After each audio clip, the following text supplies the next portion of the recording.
大家好，我叫小海。谢谢。我们今天的主题是说出来又如何？其实很多事儿我说不出来，因为我是一个特别怂的人，生气了我也不敢说。之前老板要给我降薪，我鼓足勇气，我给老板发微信，我说为什么要给我降薪？老板说公司不挣钱。我说好的。波浪号。但其实我心里全是星号。老板还跟我说，你这个人最大的优点就是情绪稳定，但他不知道我最大的优点其实是骂人不出声。我经常想在心里跟别人说出那种特别刻薄的话。有一次我坐飞机啊，我特别想睡一会儿，但我周围所有的家长都在给孩子上课，我后边家长在教孩子学英语，左边在教飞机原理，前面在教古诗词。我说原来空课的意思是空中课堂。我都感觉我坐的不是航班，这就是个实验班。我坐第一排，给我发饭我都不敢吃，我怕他让我往后传。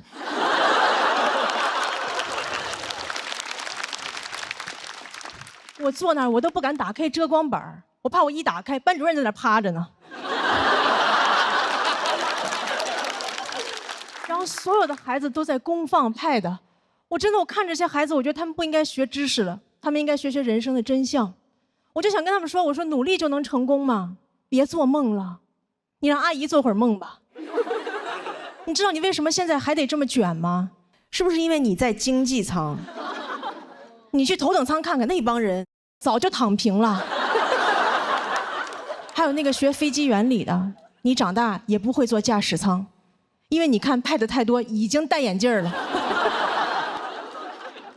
还有那个背古诗的，你背这么多诗，以后想当诗人吗？当诗人有用吗？现在中国最有名的诗人在卖牛脆脆。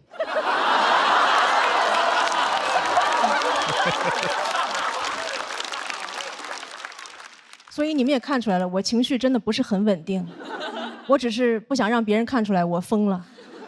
但前2天老板看出来了，因为有一天上班我心情不好，没有化妆，老板跟我说，你上班怎么都不化妆呀？我说没钱怎么化妆？没玩过游戏吗？不充值哪来的好皮肤？然后老板跟我说，哎，咱们有事说事儿，你不要有情绪。然后转手给我发了2短视频，非暴力沟通和厉害的人早已经戒掉了情绪。我说情绪为啥要戒掉啊？怎么情绪有害健康吗？啊，我在这演着演着，突然有人上来扇我一巴掌，我面无表情。观众都问我说，你怎么不生气啊？我说戒了。我估计扇我的人都想说，戒不是有病吗？天津人还是？然后老板还跟我说，最近感觉你情绪不太稳定啊，我觉得你就是太敏感了。我觉得老板说你太敏感就是一种 PUA， 对吧？因为你都伤害我了，你还要怪我太脆弱。这就好比我走在路上，有人开车把我撞了，然后过来跟我说，哟，这么容易就受伤了，你也太敏感了吧？你看旁边那个人都被我撞飞了，但他一点事儿没有，因为他有超强钝感力。你看他飞出10米他都没事儿，因为他每天都在刻意练习。你花21天，你也会成为更好的自己。我说可是我真的疼啊，你感到疼是因为你在成长。我说可是我都快要死了，那些杀不死你的会让你更强大。我还看到网上有的老板说，他招人的第一标准就是情绪稳定。我说这标准你咋测试啊？啊，面试时候上来先给你个脑瓜崩，找工作直接跟老板谈。我就工作过的朋友都知道，员工能力越强，情绪就越不稳定，对吧？你如果招人第一标准是情绪稳定，你只能招来那种能力不强的员工，到时候老板就只能跟大家介绍，这是我们新来的会计，不识数但是特别识相。但我也不是啥人都招。前2天我刚裁了个程序员，他会挺多编程语言，但我让他加班，他就跟我用 C 语言。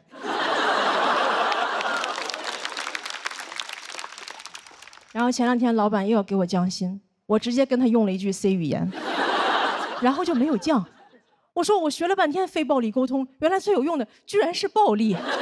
就非暴力沟通几十万字，顶不上这一句，我这才是真正的一句顶10000句。谢谢大家，小海。大家好，我叫小海，我今年已经结婚8年了，但是我感觉好像也撑不了多久了，因为我老公现在全职在家炒股。你们知道全职炒股有多花钱吗？我甚至希望他全职花钱。他炒股对我最大的影响就是我没有办法辞职了。本来我都打算辞职了，全职搞喜剧，但你知道，一个家里不能一个人全职搞喜剧，一个人全职搞股票，2个人都在搞笑。我现在都不敢跟别人说我老公是干啥的，因为他们那个回答就好像我说的是我老公死了。你老公干啥的？全职炒股，你也不要太难过了。好好一个人，可惜了，家里老人还不知道吧？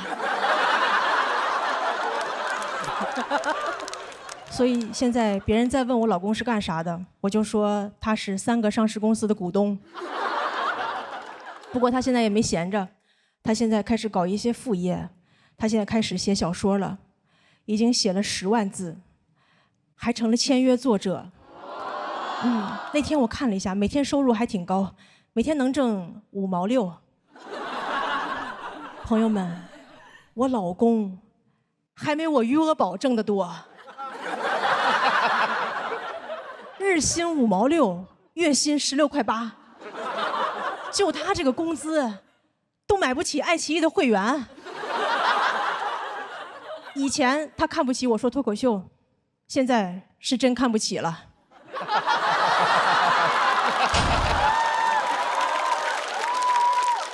日薪5毛6，哎，你们知道吗？1度电就5毛6。他每天吭哧吭哧写半天，还得用2度电。每天用2度电挣1度电钱。这个梗是他给我的，我给他转了200，够他干1年的。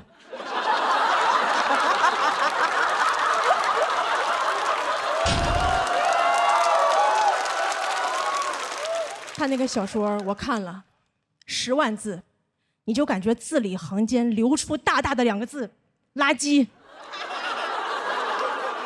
但我还是跟他说写得好，因为我觉得作为妻子，我应该支持他创作，因为这个赔得少。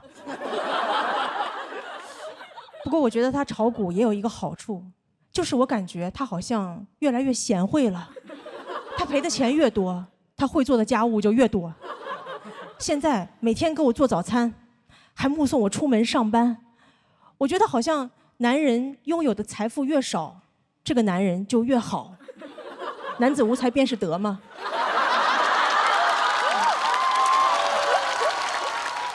我觉得咱们这个股市啊，就是好男人的生产线，好女人的加油站。真的，姐妹们，以后你们找对象不用上什么约会软件，你就上同花顺。一个渣男都没有呀！哎，全中国的好男人都在上面趴着，你看他怎么对股票，他就会怎么对你。你看他那股票都腰斩了，他还是不抛弃。所以就算你哪天上半身都没了，只剩2条腿，他也会坚定地看着你说：“我相信你能长回来。”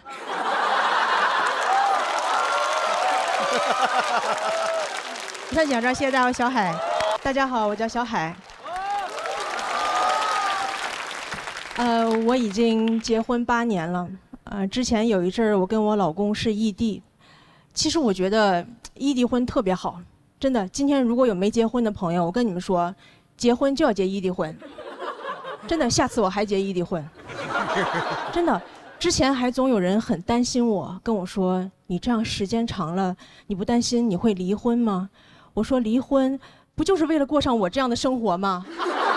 就你不用离婚，你就能享受到离婚的自由。”真的，姐妹们，一个人住真的太爽了。你再也不用每天回家看到一个人，他在家不是躺着就是坐着，根本不会直立行走。你说他是不是不是人呢？不光是我觉得我老公他也过上了所有已婚男人最羡慕的生活，有婚姻没老婆。就你不用失去你一半的财产，就可以轻松的失去你的另一半。他一个人过得也很爽，再也没有一个人夏天睡觉不管多热，永远都不让他开空调，而且还会让他做一件人类永远做不到的事儿：你别热。再也没有一个人天天催他洗澡，一回家就跟他说：“哟，咱们家怎么这么臭啊？什么东西坏了？是你吗？”他一个人过得也很爽，他根本就不想离婚。就算是我跟他说我们离婚吧，他都会跟我说：“离婚证不就是一张纸吗？为什么非要看中那张纸？最重要的不是咱俩的感情吗？只要咱俩的感情足够淡，离不离婚又有什么差别呢？”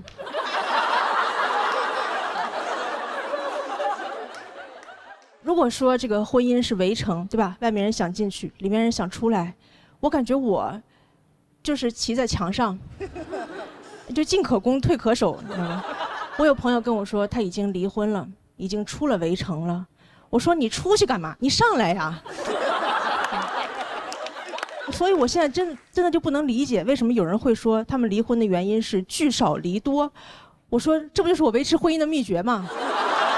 还有人问我说：“你这样时间长了，你不担心你老公会出轨吗？”我说我不担心，因为他能给我足够的安全感。你们知道什么是安全感吗？我觉得安全感就是一个人，不管你有多长时间没见他，但你永远都不会忘了他有多丑。异地婚还有一个好处就是没人催你生孩子。之前我老公也总是催我生孩子，他跟我说：“你生个孩子吧，我真的很想当爸爸。”我说我也想当爸爸，因为我觉得当妈妈比当爸爸难多了。当妈妈往往就意味着牺牲。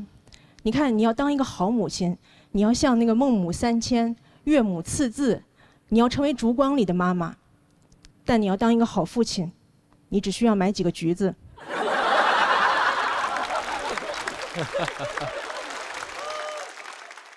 不过后来他也成长了，也想通了，跟我说：“你想生就生，不想生就不生。”我真的很感动。那一刻我才发现，原来他真的连橘子都懒得买呀。谢谢大家，我小海。大家好，我叫小海。谢谢。最近节目组给我们准备衣服啊，我发现很多衣服我都不敢穿，比如说我就不敢穿短裙，因为我害怕别人说我腿粗。其实也没多粗，就是不细。我可以给你们看一下。你没看清，你们再看一下。对。你们很善良。好 ，OK。对，我从来不敢露腿，所以对我来说，我的腿已经成了我的隐私部位。就对我来说，刚才的表演已经擦边了。有些衣服我不敢穿，有些衣服我不想穿。比如说，我就不想穿胸罩。别害怕，我现在穿着呢。我不想穿是因为我前一阵体检得了乳腺结节，医生跟我说穿胸罩不利于血液循环，每天穿的时间最好不要超过8个小时。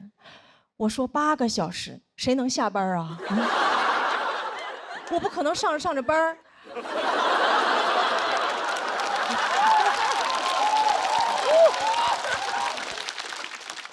领导正跟我谈话呢。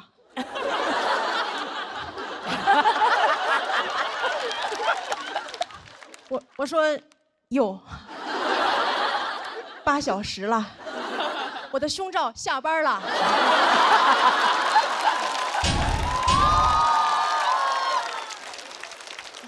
解脱了。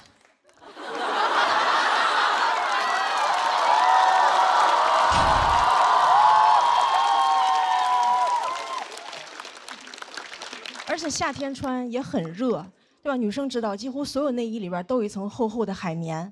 我夏天出门换衣服的时候，我都觉得有点对不起我的胸，我都想跟他们说，胸大胸二啊，难为你们了。今天外边太热了，来把棉袄穿上吧。除了很热，也很麻烦，有时候晚上出去扔垃圾都得穿胸罩。有一次我觉得真的很麻烦，所以我就干脆戴了个口罩。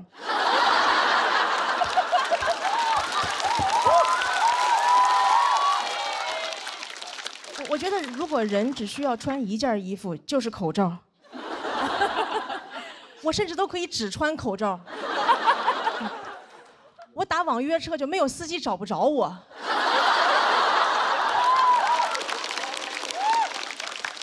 司机说你穿的什么衣服呀 ？N95。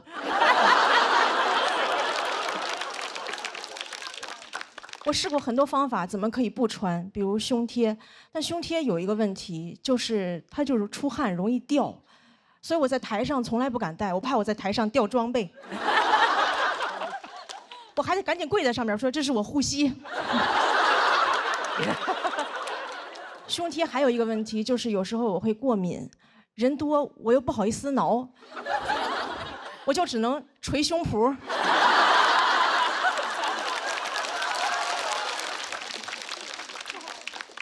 有一次我看中国新说唱，我说 rapper 肯定带了。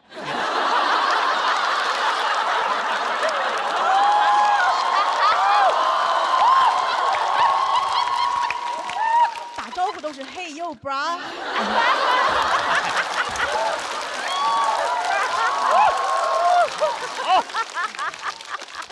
我就特别羡慕有人敢不穿。我之前在网上看到一个女生没有穿，我很佩服她的勇气。但就有人评论他说他这样扰民，我说他怎么就扰民了啊？他是在街上扫射别人吗？如果你觉得他扰民的话，你可以报警，对吧？你说警察这里有人扰民，警察说有噪音吗？什么噪音？是我脑子里肮脏的想法。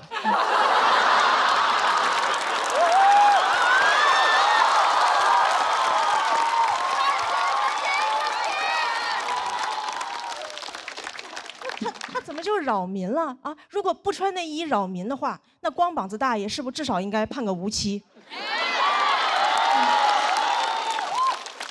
同样都是不穿，你为啥不去评论一下光膀子大爷？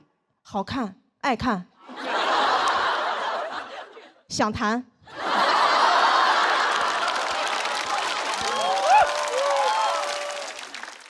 就是不想穿内衣这个事情，除了网友不理解，很多父母也不理解。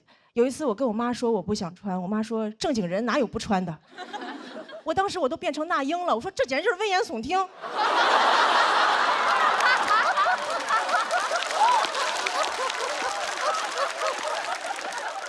我妈还跟我说穿内衣有好处，她说穿内衣是为了保护女性安全。我说怎么保护啊？把里边钢丝抽出来把坏人扎死吗？内衣要是能保护女性安全，怎么没有人去庙里求个平安照？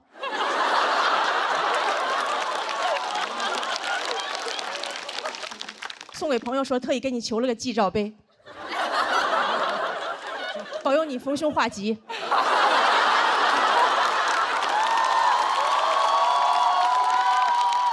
记得一定要罩在头上，那才真正的好兆头。我第一次听说内衣能保护女性安全，怎么坏人最怕的是内衣吗？啊，两个流氓正要骚扰一个女生，女生挑起上肩带，流氓说快跑，有胸罩。咱俩分开跑，他一个能扣俩。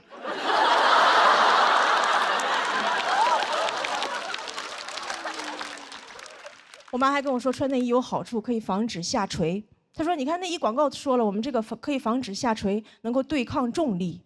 我说对抗重力，这么厉害的科技咋不用来发射火箭？回头采访马斯克说您登陆火星的秘密是什么？维多利亚的秘密。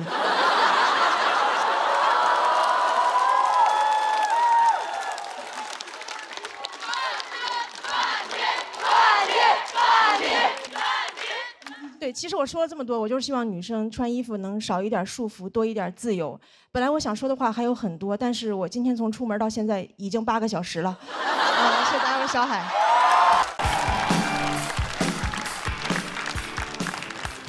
大家好，我是陈明飞啊，我现在是一个大学生啊，今年大2，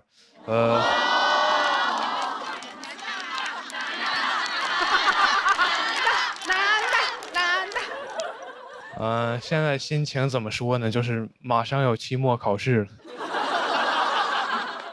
我念的是中文系啊。我发现有时候我很难跟人解释说我们这个专业它究竟在学什么。就有一次我印象很深刻，我坐火车上学嘛，路上很无聊，有一个阿姨就说：“小伙子，你大学学什么的呀？”我说：“阿姨，我学中文的。”阿姨说，那你学的挺快呀。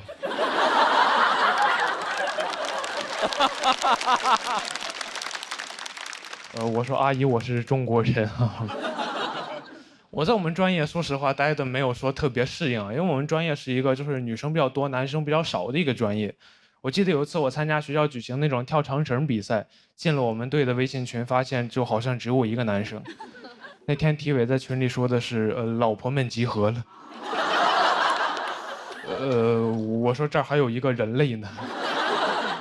体委可能没反应过来啊，说别人都没意见，怎么就你有意见？但后来那天活动现场，他发现确实是有一个男生啊，所以那天我们夺冠之后，他发的朋友圈里就表现了对我的尊重。他说我和老婆们和陈明飞取得了冠军。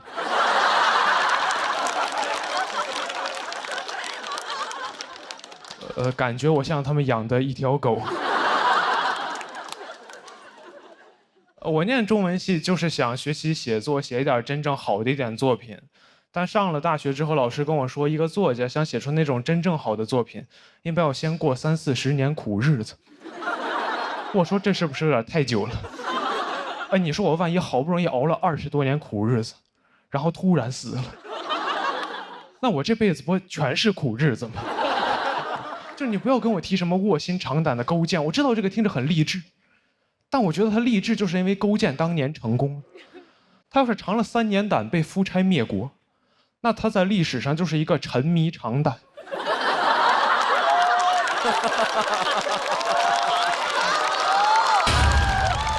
导致亡国的变态了。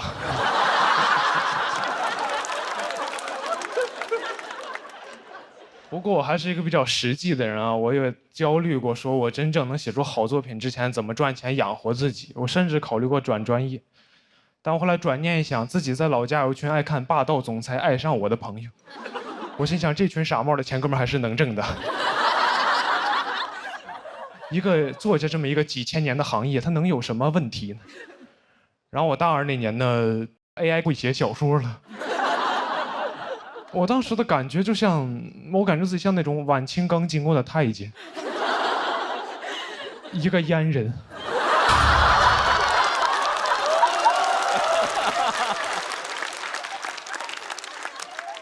就是我准备工作刚做完，发现行业消失了。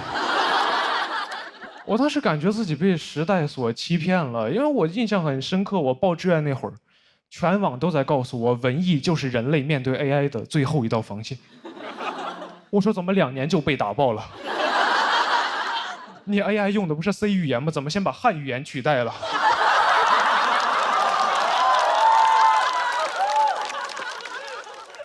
你这个 C 该不会是 Chinese 的意思吧？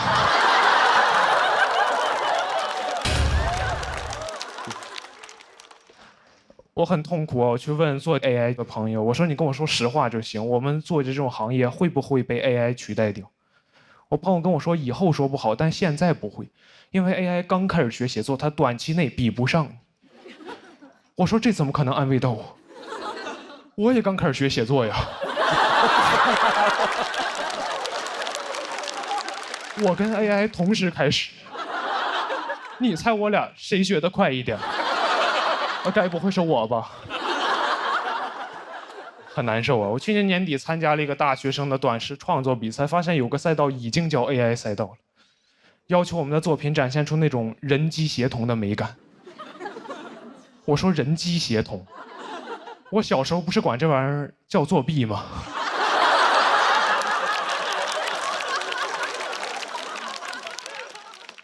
我记得我小学那会儿看着有同学考试那会儿拿手机搜题，人机协同，轻轻松松拿高分。我辛辛苦苦做半天拿个中等的成绩，我都安慰自己，我说陈明飞没事，你现在累了一点，但你培养了能力，长大你比他们强。长大发现人机协同才是真正的能力，就感觉像另外一个版本的卧薪尝胆，就是勾践尝了3年胆，发现夫差让别人消灭了。人轻松了，苦白吃了，在历史上还是一个沉迷尝胆的变态。我当时就感觉相信了很多年的道德信仰就是崩塌了。我去听了我们学校一个 AI 应用伦理的讲座，那个讲座上老师就明确说了，你用 AI 帮你写小说、写文章、发杂志肯定是不对的。我说哦，至少还可以，至少象牙塔还支撑着我原来的道德观念。那天有一个提问环节，有个学生问老师：“我确实没有用 AI， 但很多周围同学都在用 AI， 我不用我不就比不过他们吗？”我心想，老师这个人意志太不坚定了，你赶紧说他骂他，点醒他。老师说：“咱们先把后面的摄像机关一下。”老师跟大家分享一点真东西呀。老师说，这个 AI 刚开始发展没几年，很多相关规定都很灰色，所以老师觉得吧，只要没人管，你就随便用。我说什么？我拿你当教父，你跟我玩碟中谍？哎，那我刚刚辛辛苦苦那1个小时听的是什么东西呀？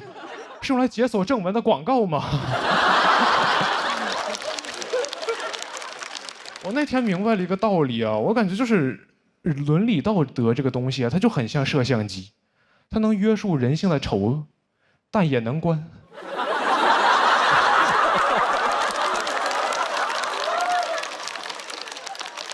我现在感觉自己就是，我明白 AI 是好东西，我知道它这时代在进步，科技在发展，历史的车轮滚滚向前，但我不在车上。我感觉我像那种电车难题里被捆在铁轨上的那个胖子，就只不过时代的电车不会遇到难题，就可能有列车员通过监控看到说列车长前面好像有点人，咱要不要停下来等等他？列车长说就那么几个人，你把摄像机关上不就好了吗？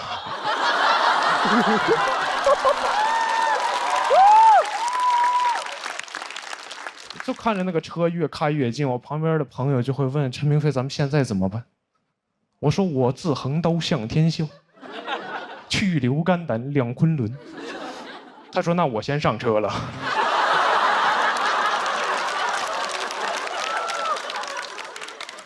人越来越少，我看着电车过来，我也很害怕。我就躺在那儿，我说：“等等，这儿还有个人类呢。”他说：“别人都没意见，怎么就你有意见？”谢谢大家。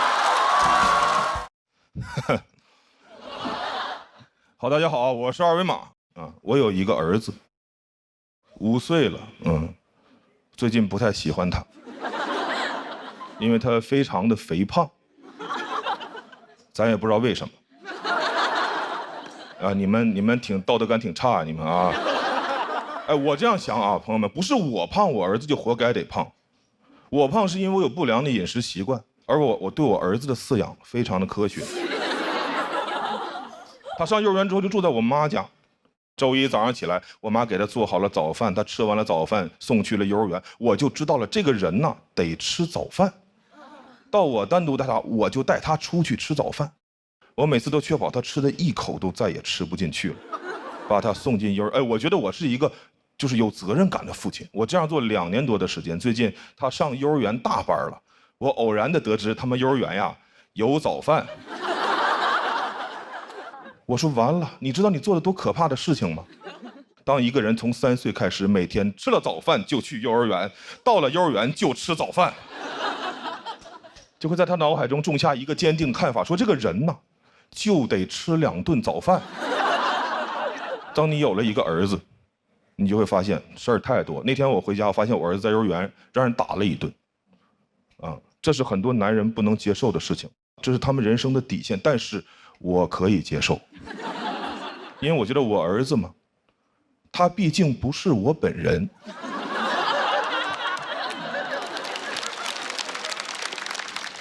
别人打我本人，那是我不能接受的事情，但打我的儿子，对我来说只不过是一个令我难以接受的事情。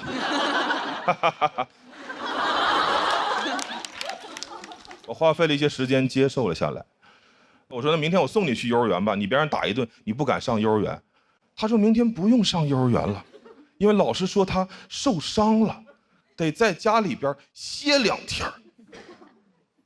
这是我不能接受的事情，这是我人生的底线。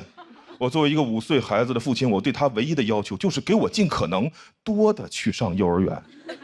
朋友们，世界上为什么会有幼儿园？咱们花那么些钱去雇佣一个机构，当然是让他们去干那些咱们自己不爱干的工作。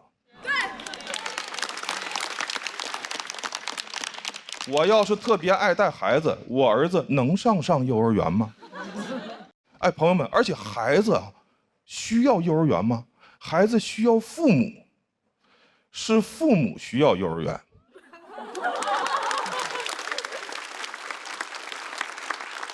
现在幼儿园太膨胀了，没事就给你打电话，来个电话说冯先生，您儿子在我们幼儿园有点流鼻涕了。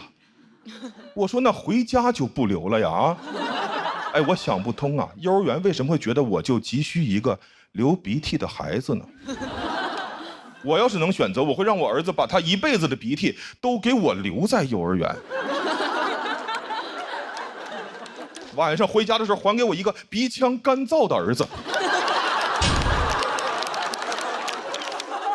在其他的消费活动中，商户是不敢对咱们如此无礼的。我送一件衣服去干洗，他不可能洗吧给我打电话说冯先生，您这个衣服洗呀丢颗扣子，你快拿回去吧，再洗就没有扣子了啊！不可能，他得把我的扣子找到缝回衣服上，洗好了我拿家来，这是他们收的钱应该提供的服务。幼儿园也是一样，我理想中的情况是幼儿园给我打电话说冯先生，您儿子在我们幼儿园有点流鼻涕了。我说好，那如果我儿子下午的时候止住了鼻涕，他晚上就能回家。如果他下午没有止住，您就得给我一直带。幼儿园那边都麻爪了，说什么？您儿子流鼻涕流得很严重，我说我送去时候可不流啊。我送去时候是一个好孩子，是你把他玩坏的，你就要负责修理。幼儿园那边还想狡辩，我直接就把电话一按，电话卡拿出来掰了，家里边房子一卖，让幼儿园再也无法得到我的音讯。园长这几年得带着我儿子求医问药，把他恢复正常了。同样的是，就同时间，我在我自己家小区楼下吃完了晚饭，拉着我女儿的手，饭后散步，会偶遇同小区的家长，他们会问我说：“哎，冯先生，您儿子呢？”我说：“我呀，没有这个东西。”谢谢大家，讲到这儿，谢谢大家，我是二维码。大家好，我叫贾德玉，我现在在读博。我在新加坡读博读了很多年，现在已经是第6年了。6年的时间全部投入在一个项目上，最后论文能不能发表也不知道，就感觉读博真的很像赌博。建议大家不要轻易去东南亚做任何事情，校园区域也是一种园区。我的专业是人工智能，就爱听这一声。人工智能和人的智能不一样，因为人工是 man-made， 而人是 woman-made。我妈妈不知道我每天在干什么，我就给她解释嘛。人工智能的其中一个方向是教人工智能学人，并且在一些场景下装人。说完我也觉得挺困惑的，我们人类不是可以直接造人吗？为什么还要先造一个人工智能，再让它装人？人造人不如人造人造人工人。我妈也不理解，她说你读博读了这么多年，就是为了造一个假人。你要是去造人，1年就出来了。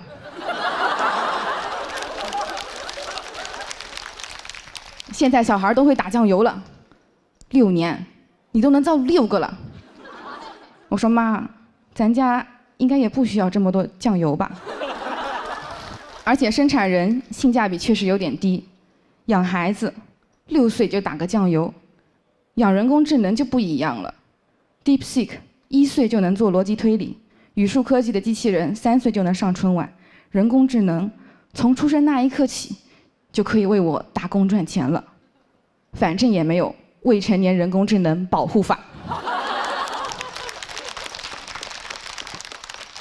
我觉得我的想法这么奇怪，主要的责任在于我妈。用人工智能的话来说，就是我的开发者。有人说我爸也有责任，我爸他只是提供了一点训练数据，而且他的训练数据里面还有许多脏数据。他一次提供几千万条、几百万条，有用的就1条。谢谢谢谢。大家好，我叫小海，谢谢。我是一个兼职脱口秀演员，我现在业余时间还有一份全职工作。我在我们公司是总监。对。在公司基本就属于中层。还有一个老板，一个下属，没有同事。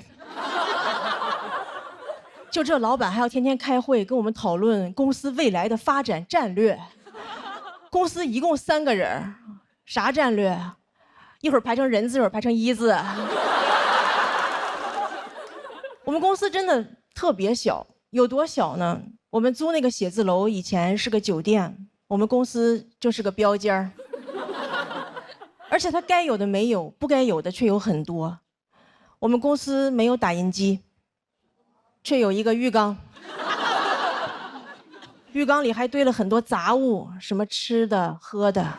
有一天客户来了，老板当着他面跟我说：“你去浴缸里给客户拿点水。”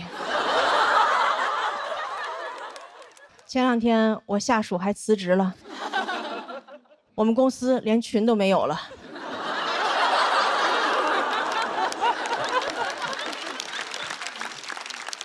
现在经常有人问我：“你说脱口秀不怕老板知道吗？”我不怕，因为你看我有2份工作，我们老板有4份。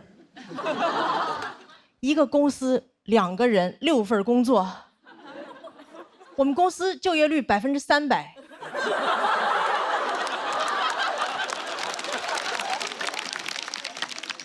你要想实现就业率100%，还得雇4个街溜子。我们公司就我一个全职员工嘛，前2天老板又雇了个兼职，是兼职 CEO。听说过吗？兼职 CEO。你们哪个公司 CEO 年薪是日结的？平时我都不太敢给他打电话，因为害怕他还有什么别的兼职。我怕我打电话我说老板有个文件需要您签字，老板说一会儿签，等我送完这单。不光公司奇葩，老板还经常跟我提很多奇葩的要求。哎，你们能相信吗？前2天我老板让我值日。我说值日是不是应该轮流值日？我没见过谁一个人值日，一个人那就不叫值日，一个人那就叫保洁。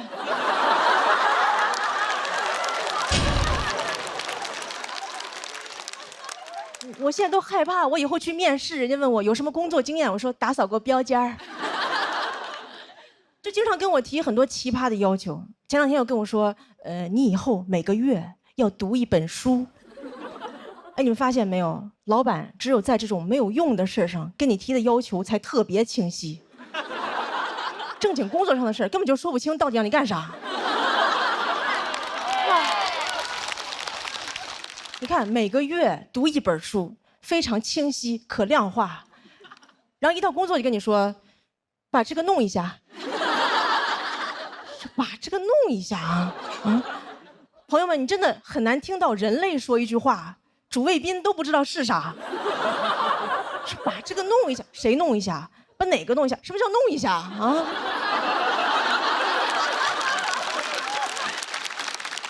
就这句话，老板可以让我干任何事儿。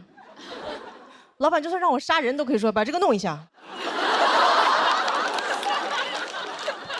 然后前2天老板又要给我降薪，他居然跟我说你去起草一个自愿降薪协议。我说怎么你要给我降薪，协议还得我自己写啊？你要勒死我麻绳还得我自己编？你这是相当于潘金莲跟武大郎说大郎煎药了。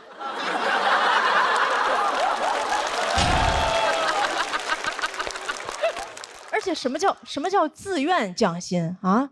我可太愿意降薪了，我都是想找老板谈话。我说老板，我来公司这么久，也该给我降薪了吧？啊！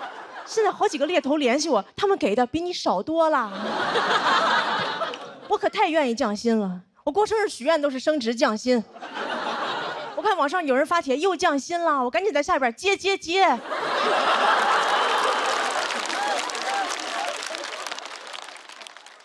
然后前2天老板又要给我降薪，这一次他居然要给我转成兼职。我说我不缺兼职。然后他跟我说了一句话，我才知道什么是真正的霸道总裁。他跟我说，虽然我给你转成了兼职，但我希望你不要有别的工作。我说怎么，您还要给共享单车上锁啊？不过降薪也有一个好处，我发现老板跟我说话都客气了很多。以前老板就是跟我说你这个不行，现在跟我说你这个不行哈。我说那不行的话，那你把这个弄一下。